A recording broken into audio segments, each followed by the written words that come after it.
Alright, this entire video is going to be focused on how to 3-star a Townhall 10 without using Hogs. With the new hero update, Hogs are not as easy to use to 3-star. The primary focus will be Go Wee Wee and Go Wipe, so let's get started. First, I'm going to start by analyzing two bases. This one right here, what do we have to our advantage? Right now, as you can see, the clan castle is lurable from the left side. Also, if you come from the upper right, it can pull you to the town hall.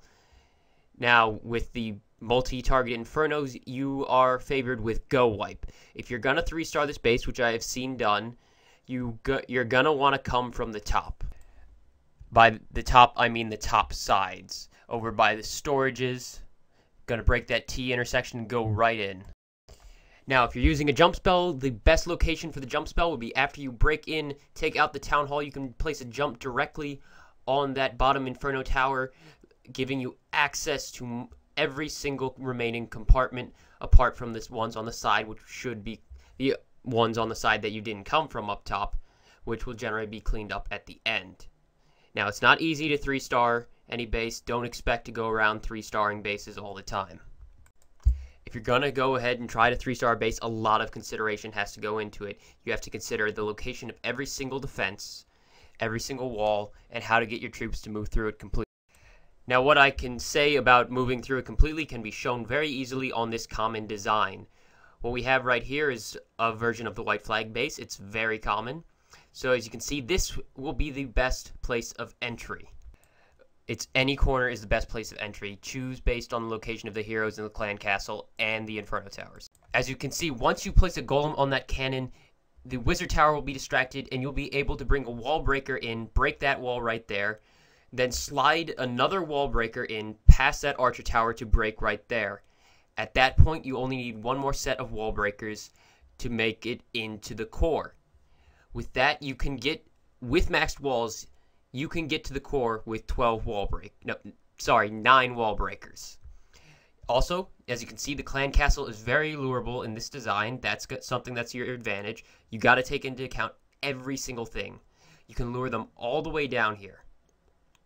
Wall breakers to lure, bring them down there, take them out with witches. You don't even need to carry a lightning spell. You get an extra rage spell or a jump spell to help carry you through to 3-star a base. Obviously, my base is fully maxed out, so it would be very difficult in general to 3-star it, but it's still possible. And now look at this core. This core is so tightly packed with things. If you drop a freeze spell to freeze the infernos to get your wall breakers in right there, you'll freeze, 3 or 4 defenses all at once. You might even freeze a hero and the clan castle too. A base like this, you gotta know that freeze is gonna be very effective. So you might want to bring it to freeze. And now up here is where jump is effective. You cannot get wall breakers in once you're on the other side, so instead drop a jump spell and you will open up every single compartment all the way to the outside. So what you want to do is break to the core, then jump out of the core. That's key to a 3-starring with a Go Wee Wee or a Go Wipe. You need to remove all the walls that you can. Your troops need to move and flow freely through the base. As soon as they start getting stuck on walls, that's the end of it. So wall breakers are generally only for getting you to the core. Once you need to get out of the core, wall breakers will not be as effective because they will be standing alone with nothing protecting them. You'll lose tons of them to defenses. As you can see in this common design, almost everything is in one of 3 areas. Completely outside the base, in that ring that your troops can move freely through, or in this big open core. So, apart from the compartments with the wizard tower and the archer tower, of course, it may not be set up like this. I'm just saying, just as an example, how to analyze a base. Those will have to be taken out by ranged troops, but you'll have plenty of wizards, and your archer queen will be able to shoot over those walls. You won't really need to break into anything except the first one, where you make your entry point going to the core. Generally, where you'd put your rages is right at the beginning of the core, on your exit out of the core, or at the very other side of the core, and then another one to carry you through if you're carrying a 3rd rage. If you're carrying more freezes than that, hit as many things in the core with freeze as you can. That's where the primary defenses are located. That's like half of their total defensive power is right there in that core. If you freeze that entire core and rage it, you will take out half of their defenses in maybe 10-15 seconds. But I gotta stress again, the only way to get a 3-star is to have your troops move freely through the base without getting stuck on walls. That's why Hog Riders are so effective. Walls don't keep you from being 2-starred. I get 2-starred all the time. They keep you from being 3-starred. So let's get started with the raids.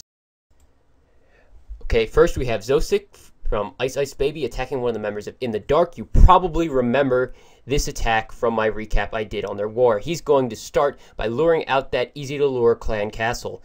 This is actually part of the 3-starring method.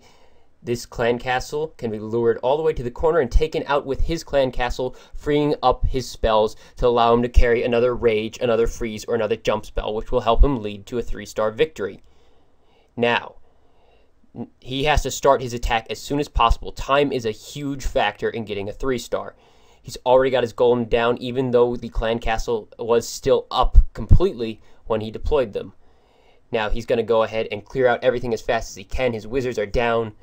He's going to deploy his PEKKA and heroes just immediately. He knows where they're going. He's going to rage them through that wall. He's not going to waste Wallbreakers on this. He wants them to go in more. He wants to take that stuff out. Now that the wizard tower is down, his Wallbreakers will go straight in for that opening right there. And now all the rest of the Wallbreakers will go in there. Unfortunately, that free spell was not as effective as it should have been. Your spells are incredibly important. They have to be 100% as effective as possible. As you saw, he led with a rage spell like I talked about, and now there's a rage in the core. And he's taken down the core very fast. You're going to see what he does next. He uses King's ability. Now he's going to jump out of the core. Wallbreakers would not make it past that wizard tower, those two Tesla, that archer tower. They'd get completely destroyed. You wouldn't be able to open it to get your troops out. But that jump spell on the opposite side of the core is going to allow him to get almost all the way out. He's going to drop his queen's ability, or else his queen would have died, and now the golem gets to catch up. And one very important thing is he has those troops on the outside, his lure troops, those 4 witches and 2 wizards have been going around the outside of the base, destroying that extra percentage on the outside. If you do not have something going around the outside, I can almost guarantee you will not have the time to get the 3-star if you're using Go Wee Wee or Go Wipe. Purely because once you're done clearing out all this junk, getting through level 9, 10, 11 walls to get back outside and go all the way around the entire base will take a lot more than that full 3 minutes you get. So it is very important that your troops don't clump together in one giant ball that goes through the core. Sure, that's going to get you a 2-star, but now all your troops are inside. They can't spread out. They're getting hit by everything. They're not going to get the 3-star. You need to have separate groups of troops moving outside and inside the base. Maybe even 3 separate groups, one inside, one a little bit outside, one all the way outside. It's very hard to get him to do that. So up next we have a Leggy Raid from me. This is from my old Forum Legion 1 video. This was on my old recorder that was all laggy. Obviously, you could lure the heroes back then, but it makes no difference because I brought a useless lightning spell. If I had brought a rage spell or a freeze spell instead, I could have frozen or raged the heroes and taken them out in one swing anyways. Instead, I have a useless lightning spell that I don't even use. So nowadays, I wouldn't even carry that lightning spell, lure the clan castle, take it out. Those heroes would still be inside, but that extra spell would take care of them without any problem at all. Always check for traps. That giant bomb would have wrecked my witches and wizards. As you can see, even though this is open, it's all about the movement of your troops. 99% about the way your troops move and flow through a base. They need to be constantly going through destroying buildings. I open those with Wallbreakers because I don't want everything to just go straight up the center. I at least got, 3 wizards on each side pulling out all the things on the side right there. I go ahead and I freeze the 2 things that would kill my Wallbreakers, rage it right there so I can definitely get through that wall, and that's also going to act for what my now early deployed king is going to use as the rage at the beginning of the core, that leading rage. And as you can see, all the witches, some wizards, and my queen are going around the outside. Unfortunately, I do not have a second freeze. That's not what I carried this time. had it been now, I would have been carrying that extra freeze, and I would have saved a ton of wizards and witches right there. But my queen's still full health, hasn't used her ability. My king has not used his ability. There it goes right now. Back then, it did not heal, and it also didn't create as many barbarians. At this point, he's, outside the core. I probably should have dropped the rage I still had left, but he's going to go ahead and die. And at this point, I have a lightning and a rage left. It doesn't look that good for a 3-star, right? I got, 4 wizards, 2 wizards, 1 wizard. Oop, no wizards. And, no witches left. All I've got is my queen and 1 wizard, just my queen. My queen's ability has not been used yet. And that rage, that's the one that should have been dropped on my king. But still, I'm just going to drop that lightning because I don't need it. And my queen's ability was purposely deployed right then so those archers would take out that laboratory so I didn't have to double back to get it. And I go ahead and pull off that 3-star. You'll notice that the queen never went into the core. She went around destroying the outside buildings. Up here, we have one of my most recent attacks. I'm going to go ahead and take advantage of that easy-to-lure clan castle, bring out all the troops, and I'm going to bring them over to this easy lure point. I am actually not going to break the wall on that elixir storage compartment because I can just take it out, and then my Wallbreakers will ignore that compartment, saving myself 2 Wallbreakers. It can come down to a single troop. A single archer can be the difference between a 3-star and not a 3-star. More often it would be a single wizard, or 2 Wallbreakers can actually very, very often be the difference between 97, 98, 99% and a 100%. So I'm going to go ahead and deploy that golem. Unfortunately, I wasted some wizards. I should have waited till it was on my golem. Luckily, that mortar is on my golem and not on my witches. And I'm purposely not breaking that top compartment because I do not want the archer queen to go over there and blow up my golem before I can even take out that storage in the way. So I'm going to go ahead and break that open. Since single target infernos, I brought tons of witches, and my Wallbreakers don't need a freeze to get their way through. That queen is stuck on all those witches, and I'm just going right in with fairly early deployed heroes. I probably should have deployed them earlier. That was actually a wasted freeze because I thought it was on my king, but it was actually on a Golemite. And I'm going to go ahead and use that freeze to my advantage right there. A great freeze. It froze everything I possibly could get. A king, expo, and inferno tower all at once. They're all taken down. And my queen has now gone out of the core. She's not going to get stuck in that core. She's going around taking out everything.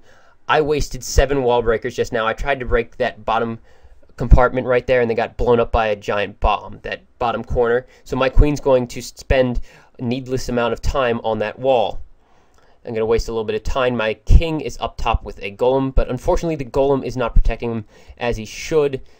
My queen is being supported by several witches. I also have several witches going to take out things up top, but unfortunately that archer tower is...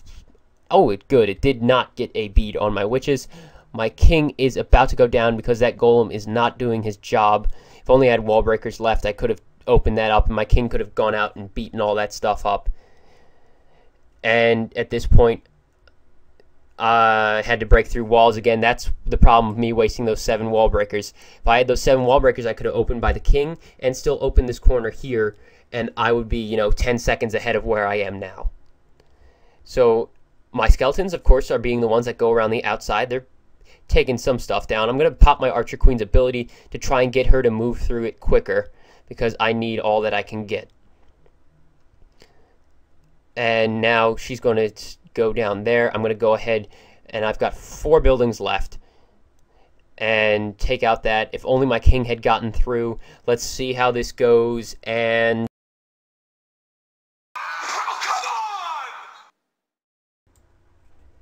well, that was disappointing, but I'm going to take this last raid to go over the points that I have to make.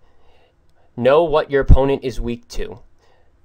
That last opponent was weak to swarms of witches. In Clan Wars, you get the advantage of being able to see their bases.